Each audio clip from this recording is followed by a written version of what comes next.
Olá, bem-vindo à quarta temporada do PQU Podcast, o podcast para psiquiatras em formação. Aqui é evidência com opinião. Eu sou o Luiz Alberto Etten e é uma satisfação tê-lo como ouvinte. A terceira edição do livro Persuasion and Healing, A Comparative Study of Psychotherapy, dos psiquiatras norte-americanos Jerome Frank e Julia Frank, publicada em 1991, é um clássico que deveria ser lido por todo psiquiatra, principalmente pelos que estão em formação. Ele fornece uma visão abrangente e organizadora sobre psicoterapia em geral e identifica e descreve os componentes comuns a todas as formas de psicoterapia, independentemente de seu arcabouço teórico.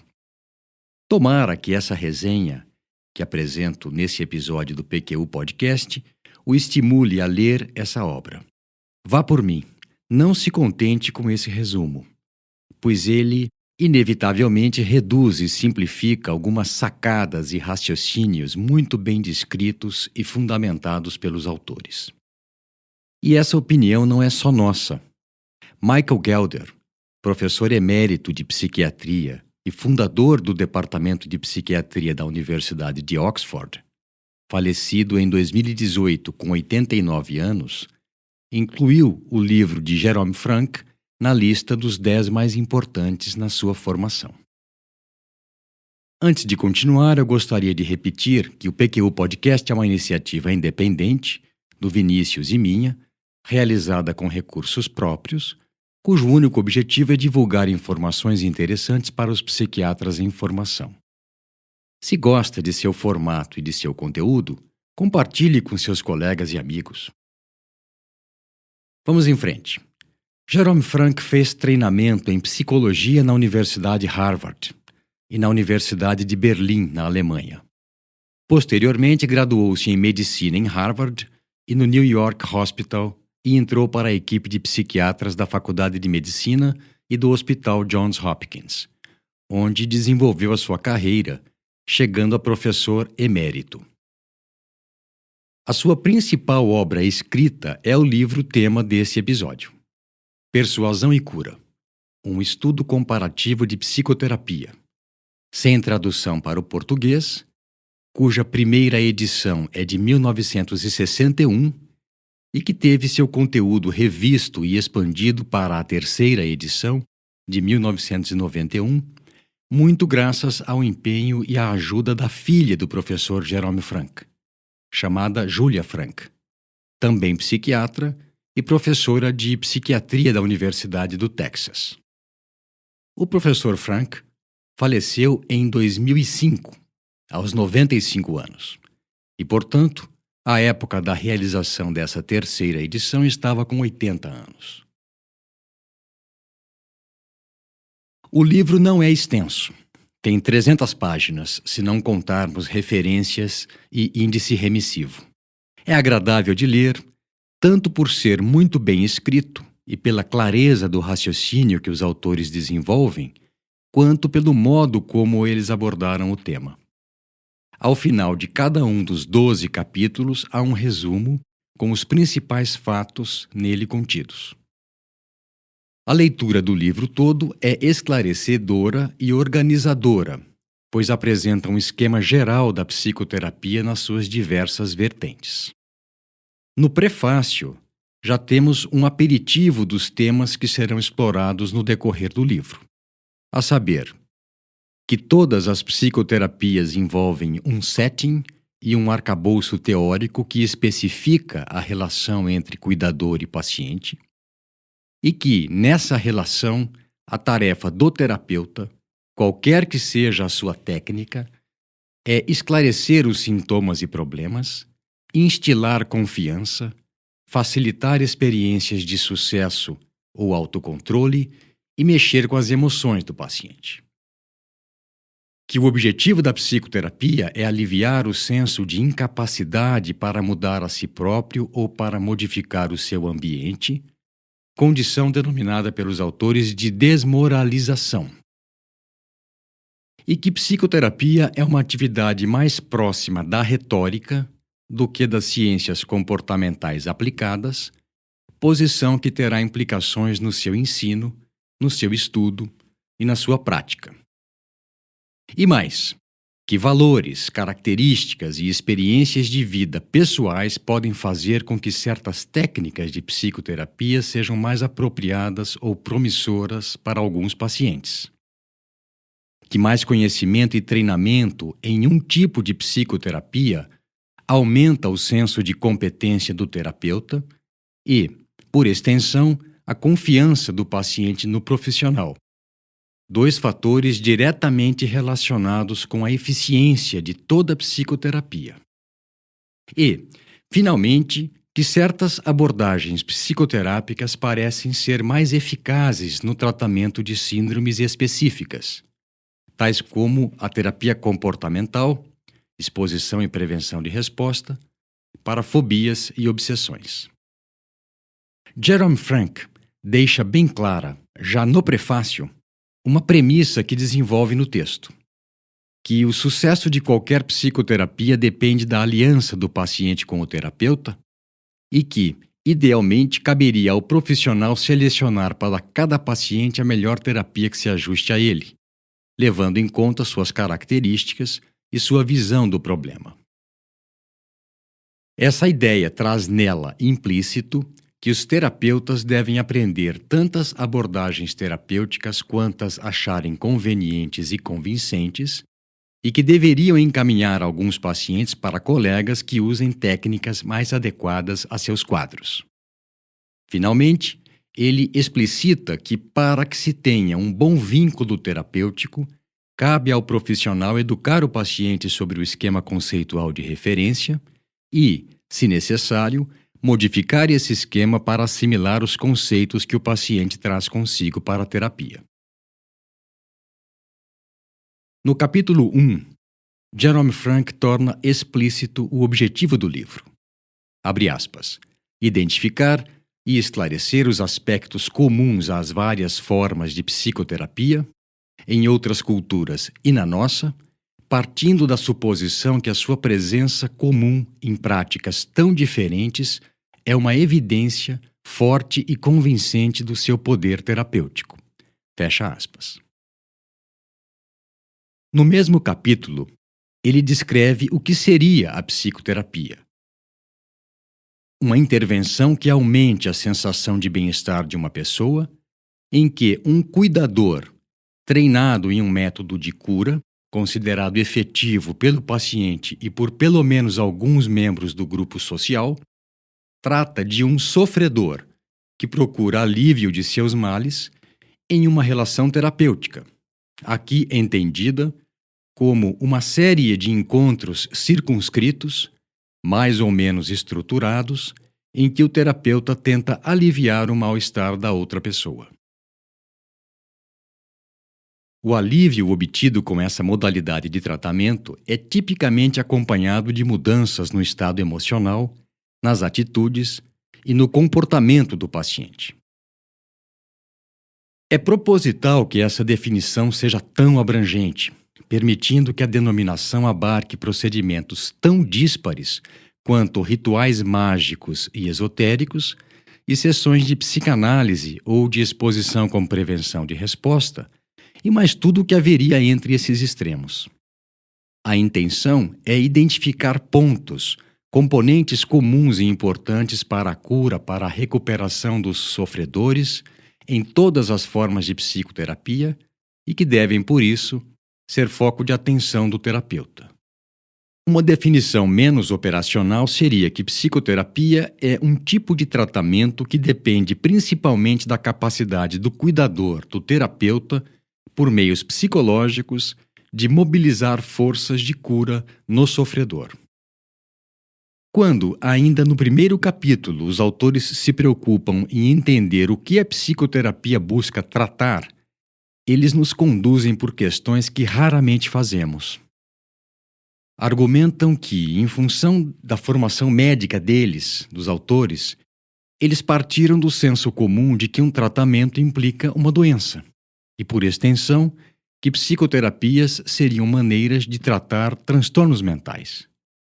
mas nesse ponto explicam que as formas de sofrimento mental, desconforto e incapacidade que levam as pessoas a buscar terapeutas são produtos de uma cultura e vão muito além do que consta nos manuais diagnósticos.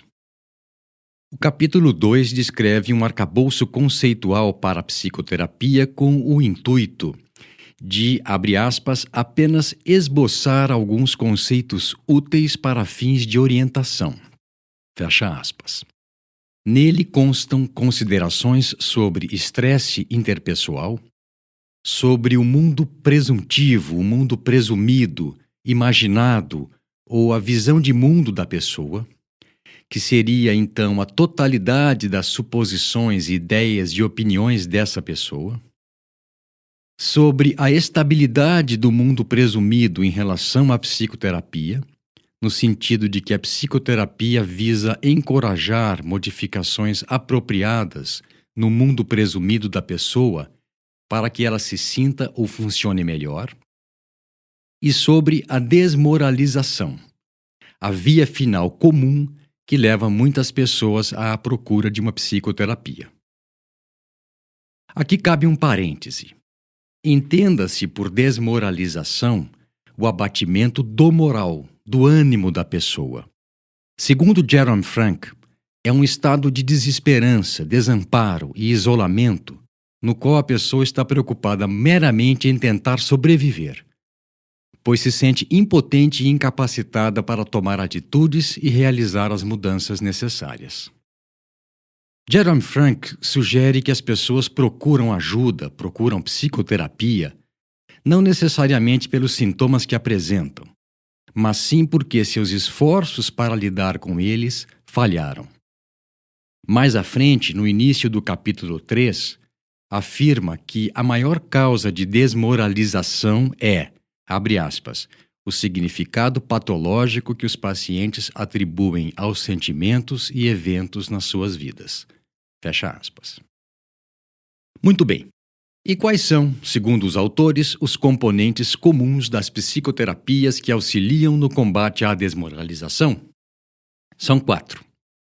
E eles discorrem sobre eles no segundo capítulo do livro. Primeiro, uma relação cuidador-sofredor emocionalmente intensa, baseada em confiança e respeito, também denominada aliança terapêutica. Aliás, segundo Carl Rogers, a aliança terapêutica é condição necessária e às vezes suficiente para melhora em qualquer tipo de psicoterapia. Segundo, um local apropriado, o famoso setting. Terceiro, um esquema conceitual ou mito que fornece uma explicação plausível para os sintomas do paciente e prescreve um ritual ou um procedimento para resolvê-los. E, finalmente, quarto, um ritual ou procedimento que requer participação ativa tanto do paciente quanto do terapeuta, em que ambos acreditam ser uma maneira de restaurar a saúde do paciente. Nesse ponto, os autores de Persuasão e Cura argumentam que, apesar de diferenças contextuais e na sua prática, todos os mitos e rituais terapêuticos têm as mesmas funções. Eles combatem a desmoralização do paciente por investirem no fortalecimento da relação terapêutica, inspirarem e manterem a expectativa de ajuda, proverem novas experiências de aprendizado, estimularem emoções, aumentarem o senso de autocontrole e a autoestima e proporcionarem oportunidades e incentivos para a prática que reforcem os ganhos terapêuticos, tanto nas sessões de terapia quanto fora delas. No capítulo 3 do livro, aborda-se o modo pelo qual as psicoterapias transformam significados. Segundo os autores, isso se daria pela retórica, pela persuasão, o uso da palavra para formar atitudes e induzir ações, e pela hermenêutica, o estudo do entendimento e da interpretação correta do que foi dito ou conversado. A eficácia da retórica, da persuasão, explica Jerome Frank, depende de 3 fatores. do carisma, do apelo emocional e do argumento. E este último inclui mais do que o apelo à razão. Engloba também os procedimentos terapêuticos da psicoterapia. Eu achei particularmente bela e singela a ideia de que o texto a ser compreendido e interpretado pela psicoterapia, por intermédio da hermenêutica, é o paciente e suas comunicações, verbais e não verbais, conscientes ou nem tanto, mais explícitas ou dissimuladas. Ao que os autores acrescentam que, abre aspas, na medida em que não podem ser diretamente observados, os sintomas e dificuldades pessoais dos pacientes precisam ser extraídos de seus relatos. Fecha aspas. Relatos esses que sofrem interferência de distorções da memória, da impressão que o paciente tem do terapeuta e busca causar nele, e de muitas outras influências, dando origem a uma gama de interpretações diferentes e até opostas. Finalizando o capítulo, os autores afirmam que, abre aspas, reconhecer que os relatos do paciente são histórias significativas que devem ser interpretadas e modificadas em trabalho conjunto do paciente com o terapeuta é parte importante do processo terapêutico. Fecha aspas. Nos capítulos 4 e 5, o enfoque é o que os autores consideram ser uma das raízes das psicoterapias, as cerimônias de cura mágico-religiosas. Eu considero o 5 particularmente interessante e ilustrativo. Nele, eles descrevem rituais de cura em sociedades não industrializadas e fazem um paralelo com curas religiosas do mundo ocidental, descrevendo a preparação e participação em uma peregrinação religiosa à cidade de Lourdes, na França. Começam chamando atenção para o fato de que estados emocionais ativados pela interação de opiniões pessoais com o sistema de crenças do grupo a que a pessoa pertence podem contribuir para a desintegração, até a morte, e no sentido oposto para a cura. Que um estímulo emocional agradável ou não pode aliviar um desespero mortal se conseguir romper o isolamento da vítima, mostrando que os outros se importam e que ajudarão na sua recuperação e que os rituais de cura, individuais e grupais, em sociedades não industrializadas, desenvolvidos a partir da visão do mundo de cada tribo, é conduzida por um curandeiro ou um xamã, cujos poderes são explicados e validados pela mesma perspectiva de mundo. Explicam que o curandeiro xamã tem o respeito e a confiança do paciente por pelo menos 2 razões: por já ter resolvido problemas semelhantes aos dele ou por fazer parte de um grupo, de uma seita reconhecida pela sociedade. A seguir, eles descrevem cerimônias de cura em grupos indígenas da Guatemala, do Quênia e da ilha de Vancouver, localizada no Oceano Pacífico, no oeste do Canadá. E descrevem também uma peregrinação para Lourdes, centro religioso na França, buscando similaridades do que denominaram métodos naturalísticos de psicoterapia. Propõem que são basicamente 3 as fases do ritual de cura. Primeiro, o período de preparação, do qual participam o paciente, seus familiares e pessoas importantes da tribo, e no qual, invariavelmente, há um rompimento com a rotina. Mobilização de pessoas, alívio da ansiedade e aumento da esperança de cura. A segunda parte seria a cerimônia em si, que se desenvolve em um crescendo emocional e tem forte apelo estético e visual, e que envolve confissão, expiação e perdão. Fatos que revelam a compreensão de que, de alguma maneira, o problema teria a ver com uma transgressão. E, além dessas 3 tarefas, confissão, expiação e perdão, haveria também uma revelação detalhada da história de vida do paciente. E, finalmente, o encerramento, quando todos, paciente, grupo e curandeiro, estão exaustos. Finalizando este capítulo, que é o 5º, Eles afirmam que o estudo de curas religiosas e mágicas revela a profunda importância das emoções para a saúde. Ansiedade e desespero podem ser letais, enquanto confiança e esperança podem ser salvadores de vida. Concluem também que as técnicas de cura revisadas revelam que todas aumentam a esperança, reforçam a autoestima, mexem com as emoções e fortalecem os vínculos do paciente com seu grupo. Que todas elas se baseiam em um esquema conceitual consistente com a visão de mundo do paciente e de seu grupo, que frequentemente exigem confissão, expiação e reintegração ao grupo, e que, ao término do ritual, a sensação é de alívio, de mudança interior, da percepção de si mesmo e dos outros, e pela confirmação de opiniões e ideias pessoais ou pela conversão para outro sistema de valores. Eu espero que o conteúdo desses 2 capítulos que eu acabei de descrever não tenha assustado você, colega em formação. É evidente que existem diferenças importantes entre essas práticas ritualísticas, tribais e as psicoterapias atuais. É evidente também que os avanços científicos das últimas décadas foram traduzidos em avanços técnicos e teóricos em várias modalidades de psicoterapia, mas não deixam de ser verdadeiras e importantes as similaridades apontadas pelos autores. No capítulo 6, aborda-se a questão da mente e corpo na psicoterapia, partindo-se de modelo holístico ou cibernético de relações mente e corpo. Por esse enfoque, o indivíduo é uma unidade psicobiológica integrada com o ambiente físico e social e, em sendo assim, uma perturbação em qualquer uma das partes desse sistema abalaria o todo.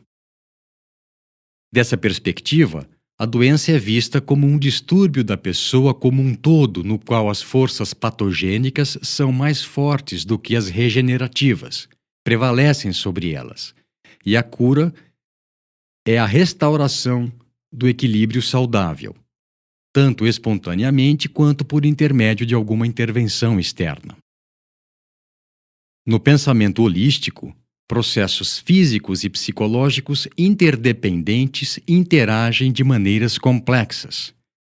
E ele engloba a psicoterapia, pois entende que o equilíbrio saudável pode ser restaurado não somente por tratamentos medicamentosos ou cirúrgicos, mas também por manipulações do simbolismo que o paciente dá aos seus problemas e por intervenções sociais que mobilizam as forças de cura naturais internas do paciente. Em síntese, nesse capítulo, os autores enfatizam que o valor simbólico do funcionamento corporal e de injúrias, ferimentos, problemas de saúde corporal repercutem na vida mental e vice-versa. Ou seja, que processos psicológicos e intervenções psicológicas afetam as funções corporais. Destacam que fatores emocionais negativos, tais como reações ao estresse, temperamento vulnerável e o ambiente familiar insalubre, podem precipitar ou exacerbar doenças e que, por outro lado, a melhora do estado psicológico dos pacientes, maior autocontrole, menos confusão e mais esperança, podem melhorar a saúde, tanto por melhorarem a adesão e pelo ganho em termos de autocuidados, mas também por influenciar diretamente no processo somático. No capítulo 7, os autores discorrem sobre o efeito placebo, que eles consideram, dentro da compreensão ampla do que seria psicoterapia, uma de suas formas, na medida em que o que está por trás dele, da resposta ao placebo, seriam fatores psicológicos, provavelmente relacionados com as expectativas do paciente e com a atenção que lhe é dispensada.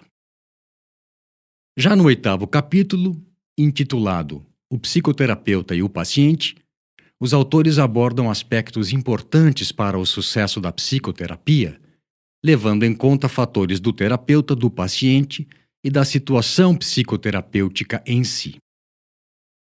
Nesse capítulo, eles discutem a importância do treinamento do psicoterapeuta e da participação de características do profissional e do paciente que facilitam ou dificultam o bom funcionamento da dupla de trabalho. Concluem que o resultado da psicoterapia tem relação não somente com o zelo do terapeuta e a confiança do paciente no processo, mas também com a convergência de valores de ambos, terapeuta e paciente.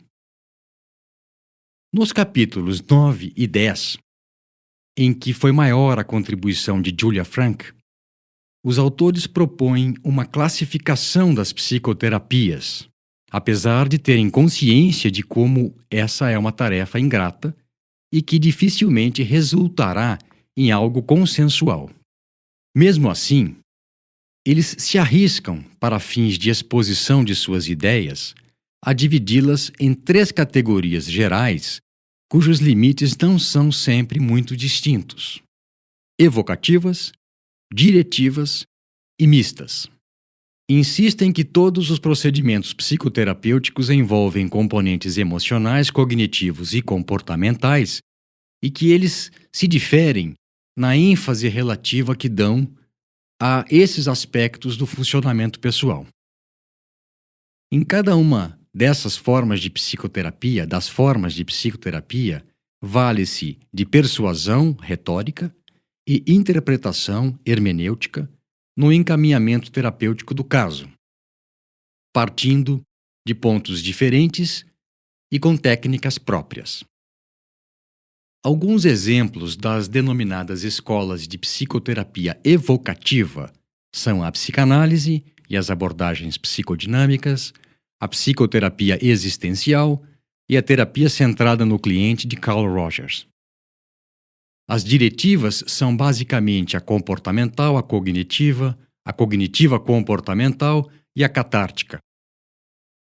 E uma representante da categoria mista é o psicodrama, abordagem que ataca todos os frontes com igual vigor, buscando estimular novos comportamentos, evocar descargas emocionais e mudar conceitos simultaneamente.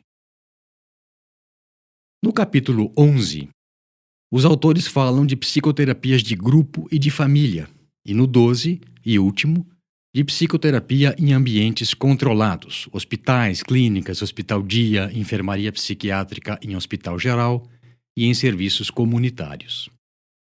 Eles contam sucintamente como se deu a sua evolução desde os primórdios até a década de 90 e falam de particularidades, vantagens e desvantagens, destacando a participação do meio familiar ou social como facilitador ou dificultador, de maneira a exigir variação das técnicas psicoterápicas.